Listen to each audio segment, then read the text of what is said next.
The following interview was conducted with Dr. Frazier on March 7th, 2013 at 1:45 at his office. The interview was conducted for the purpose of English 330 Appalachian Folktales Field Experience Assignment at the University of the Cumberlands. Thomas Frazier was born on July 1st, 1947 in Everett, Harlan County, Kentucky. And then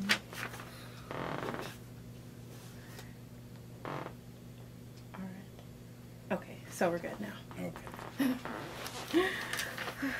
As long as we're good. Okay. Describe to me where you lived.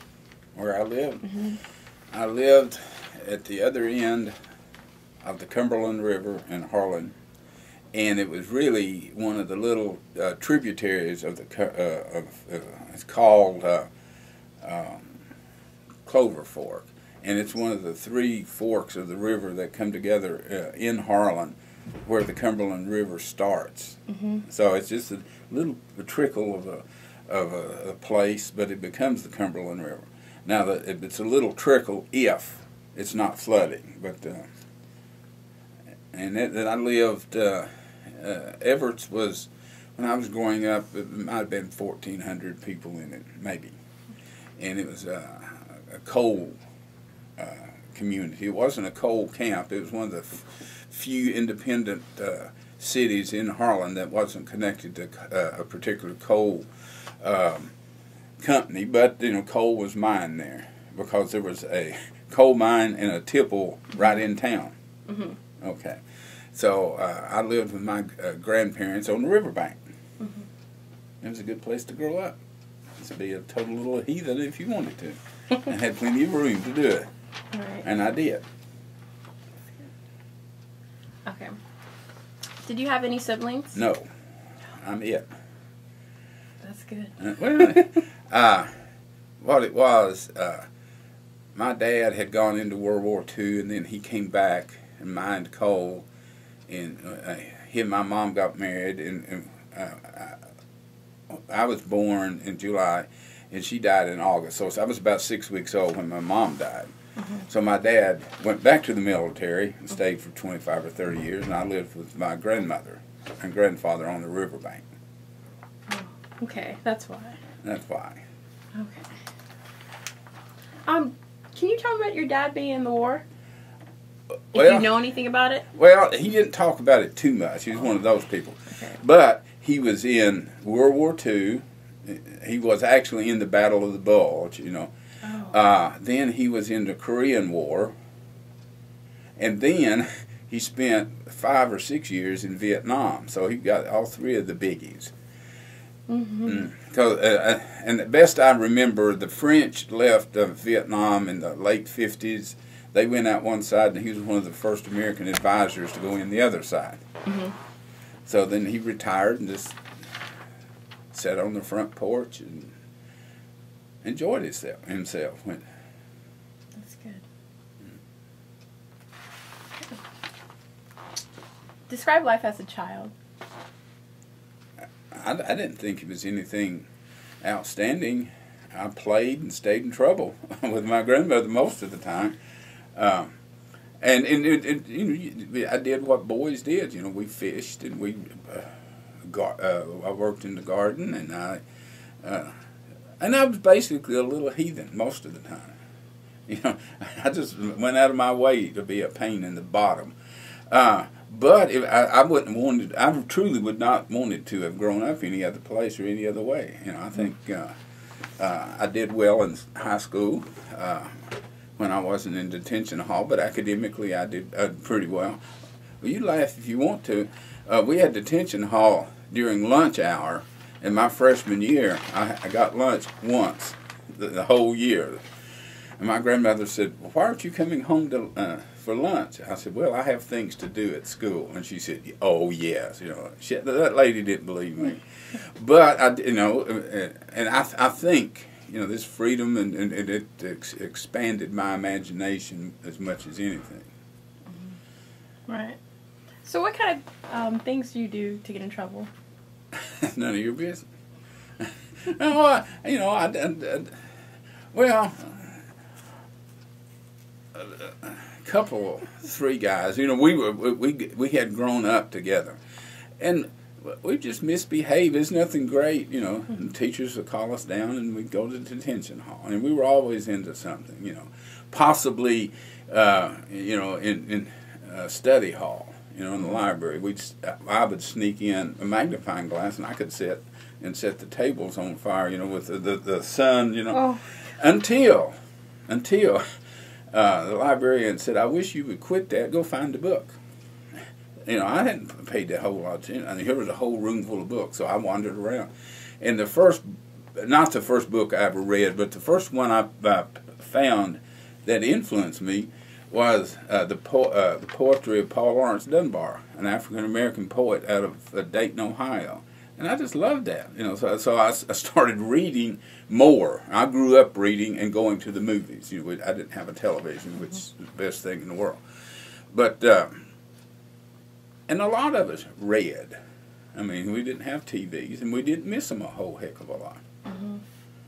And I read whatever I could find. It didn't make any difference. But in that study hall, that one time finding Dunbar, you know, how, I mean, and people have asked me, how was it growing up? You know, there were no blacks or African Americans. I said, where do you get this stuff? You know, there's tons of African Americans in my little town that I knew, that I was friends with. Well, how did you feel when schools were integrated in I think it was 65 or something? I said, we didn't realize anything special because we'd grown up with these kids all of our lives anyway. We fought with them and we fought against them. It just depended on what day of the week it was, and it truly was nothing racial that I know of. In that first year, our homecoming queen was a young African American girl, and then she was voted. I mean, the whole school voted. So people think that's strange. That was just life, you know. We grew up. I mean, we all grew up together, and we got along in most cases. And if we didn't get along, it wasn't because of race that I know of.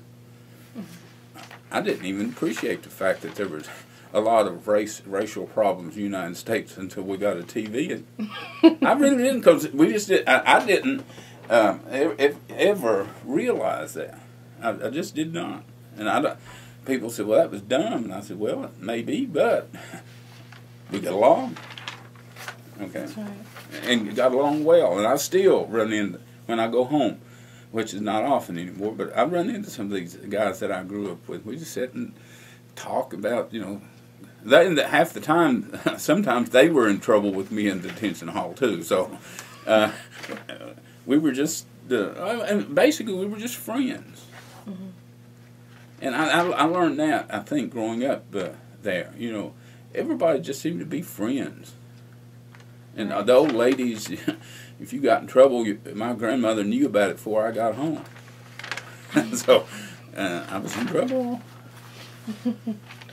I know, like, Christmas today is different from 50 years ago. What? Christmas. Okay. Is different today from 50 years ago. So how was your Christmas? Pretty good. Sometimes we would go cut, not often, but cut a fresh Christmas tree. My grandparents, you know, again, my dad would probably, there's no telling where he was in the world. And we got up on Christmas morning and we opened presents and we had a big dinner. So it wasn't a great deal different than it is now, except we didn't have Xboxes and all this stuff. You know, you get I'd get a BB gun, which I shouldn't have, but I did. But you know, I felt that the Christmases then were a lot less economic. You know, we just didn't pay that much attention to it. You know. And sometimes I got what I wanted for Christmas, and sometimes I didn't. And you know, and I didn't pitch a fit.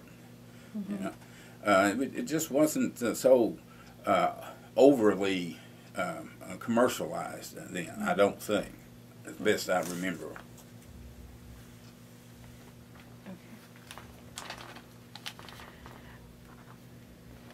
tell me a story you heard or an experience. Okay. One that I heard.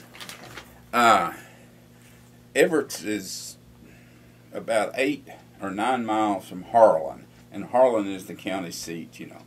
And I've heard this story several times, but the way the story goes is one time Everett High School was having its senior prom in Harlan, someplace. And, you know, 8 or 9 miles, and the roads now are pretty decent. Then, bad roads. And this couple, they were going to Harlan for the senior prom, and the guy wrecked his car, and the young lady got killed, and he split. You know, he didn't stick around. And she came back, okay, as a spirit on the side of the road, and she was a real PO'd in him.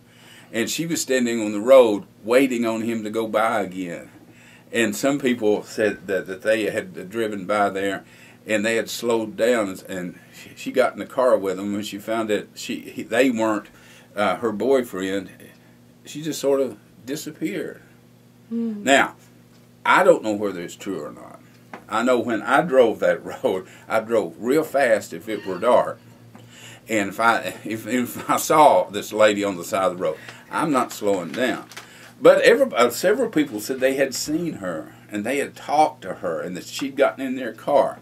And this is the way stories become myths. You know, people just keep telling. Half the people told me that, I didn't believe them, but I didn't know. That's why when people said, "Do you believe in ghosts?" I said, "I'm not making fun of them. I haven't seen one, but that doesn't prove that they don't exist." So I'll keep my mouth shut. But that was one of the ones that went around all the time. Did you see her on the side of the road? No. And then there was another, people told this story about this older lady would get up every morning and go into her living room, and she had a fireplace, and there was she said it was a witch sitting there in her rocking chair and warming herself by the fire.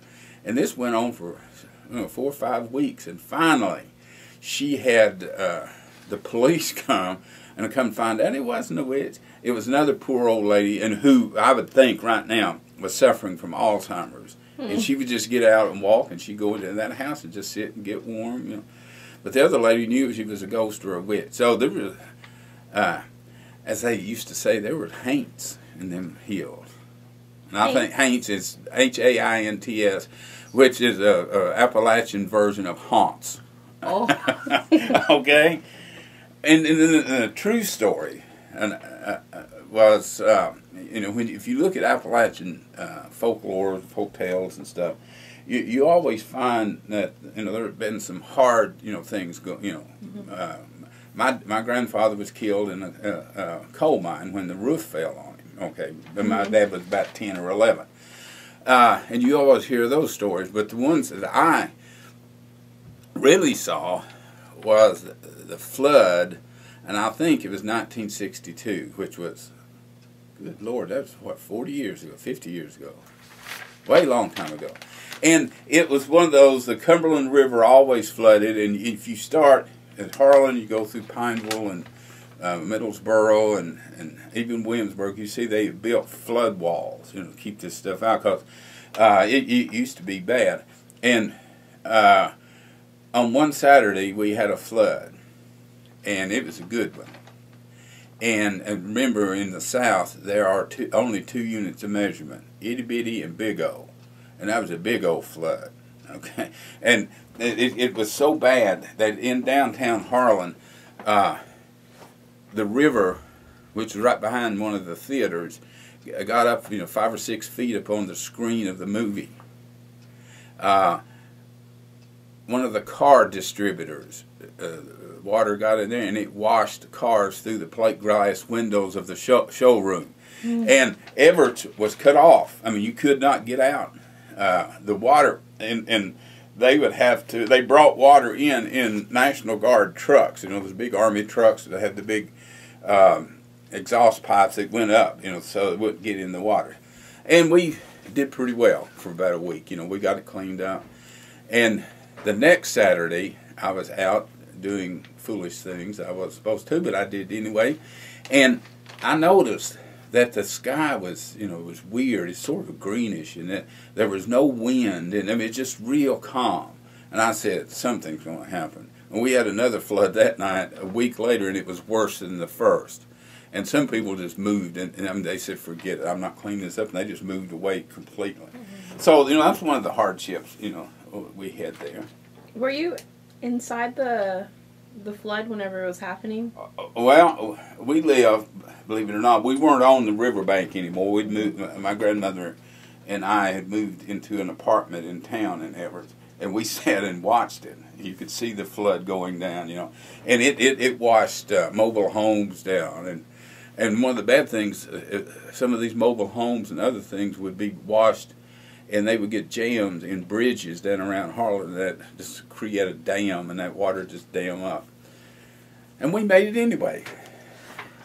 And even here in Williamsburg, in 77, somewhere around there, before they built the flood wall here, it flooded every year. And I remember one time, the river, where the big bank building where the Whitley County Board of Education is, that big fancy building down there. It was up there. They were riding motorboats up there. I mean, the river was that bad. And I remember going down. I was on staff here, going down, and I was standing in water above my knees, photographing that thing. So but things have changed a little bit there. But those are the main things, What else? I'll tell you anything. If I don't have anything, I'll make it up. You laugh if you want to.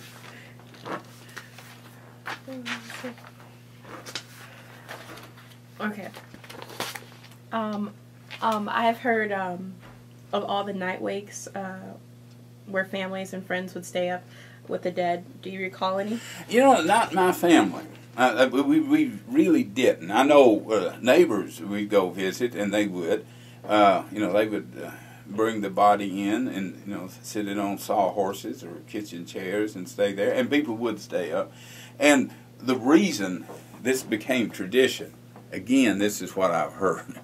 Back in the day, and I don't know which day it is because students won't tell me, but back in the day, they had to do this because they lived out in the country, and wild animals could get in on the dead body, chow down. I mean, really, I think that's where it started. Staying up with it until they could bury it. And I've heard too, and I've never seen this, where the winters would be so bad. And we haven't had one like this for 50 years. It'd be so bad that the ground would freeze, and they couldn't bury people until the ground thawed out. So it wasn't. But I never did experience that. I really did not. Okay, what else do you need to know?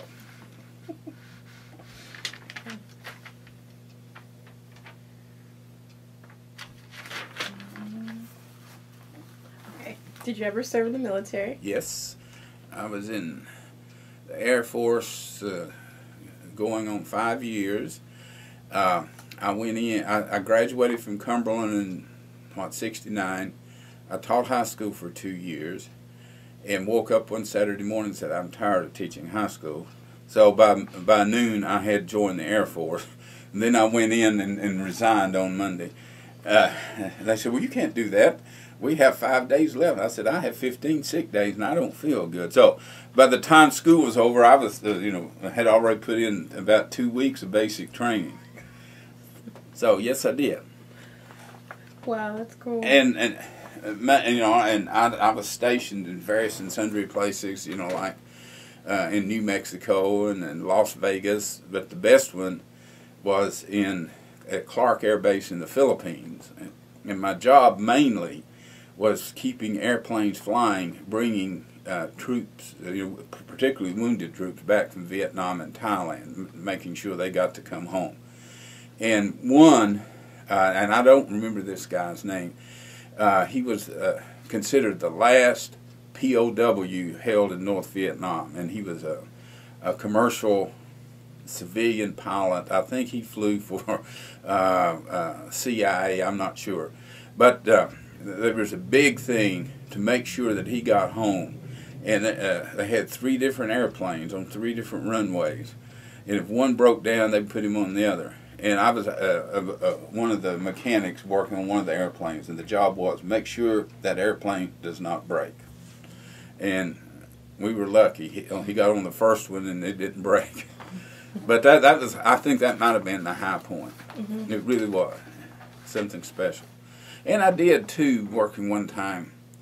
I fixed this plane, and I got on there, and there was about 200 Marines on there with weapons coming home. And I said, I better fix this airplane.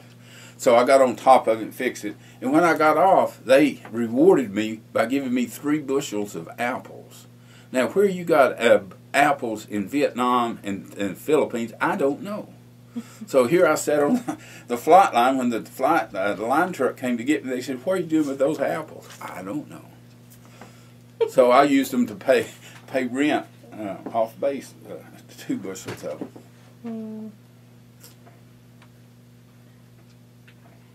All right.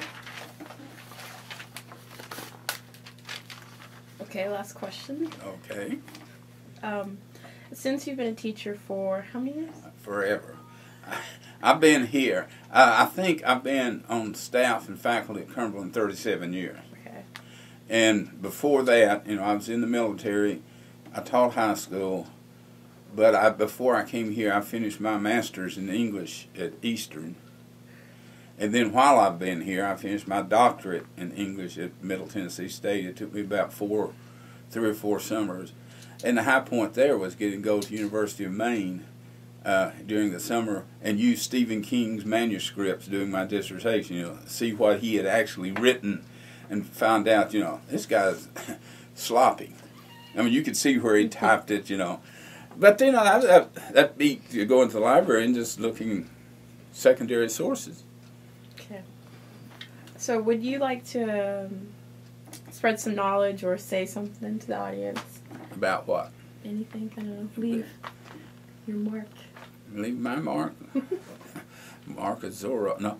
I think, what I have been able to do, if I had listened to people, if I had listened to people, here you are, a little hairy-legged hillbilly boy growing up on the riverbank, and you shouldn't be able to do anything.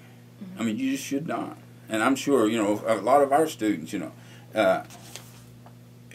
okay, you're from the slums. You shouldn't be able to do anything. And people just some people tried to beat you down. But I found that I've talked to people, this is my little old high school, which is no longer there. With tons of doctorates and PhDs coming out of there, and we don't know why. But I do know why. Our parents did not, or my grandmama was the kind that didn't let you get by. Our teachers would not let us get by. They stayed on it because they kept saying, you are too good not to do as best you can. And much of us have gone to college and become generals in the army. I mean, really in the army. And I talked to somebody, and they said a fellow that I'd gone to high school with was a director of the water system in London, England. And I was told, and I don't know whether this is true or not, because people wouldn't lie to you, that one of the scientists who developed the tile for the space shuttle had been from my high school. So they just wouldn't accept, I can't do this. I mean, they just didn't believe that. And I think that's what I tried to do with my students here. Don't hand me that I can't do this. Sure you can. You're too darn good not to try and not to try. I just don't buy it. Because nobody would buy it from me. I tried it and they just wouldn't accept it. No, you're full of it. You're going to do the work because you can do it. And I think that encouragement worked. Is that it?